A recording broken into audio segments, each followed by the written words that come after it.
Mga subsectors na may pinakamalaking pagbaba sa bilang ng may trabaho o negosyo kung ikukumpara ang Disyembre 2024 sa Disyembre 2023 ay ang mga sumusunod. Agriculture and Forestry, may bawas na 1.56 million.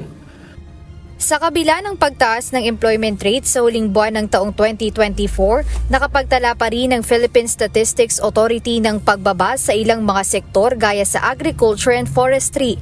Ayon kay PSA Undersecretary Claire Dennis Mapa, ang malaking pagbaba sa bilang ng employed sa agriculture and forestry ay mula sa growing of paddy rice, planting, transplanting at ibang related activities kasama na rin ang hog farming.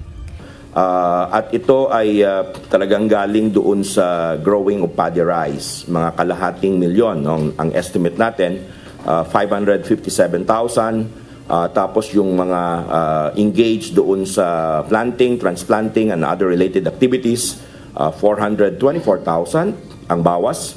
At yung hog farming, ito yung top 3, 236,000. Paliwanag ni Yusek Mapa, ito ay dahil sa iba't ibang kalamidad at sitwasyon na talagang nagkaroon ng malaking epekto sa sektor ng agrikultura. Ang isa, of course, nagkaroon tayo ng typhoon. May impact yun, ano? October, November.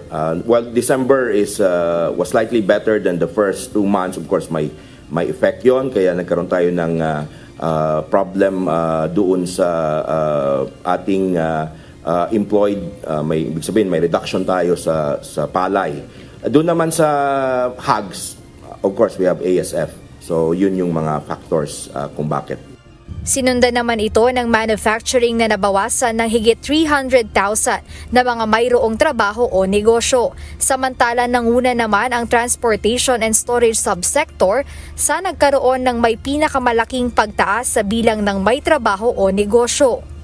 Yung galing sa transportation and storage, kadalasan, karamihan dito ay doon sa passenger transport by road.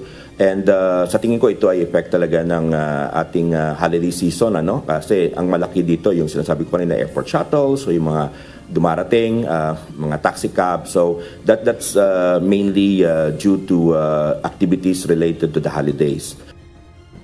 Sa tala ng PSA, 96.9% ang employment rate nitong huling buwan ng 2024. Bahagya itong mas mataas kumpara sa 96.8% noong Nobyembre ng kaparehong taon.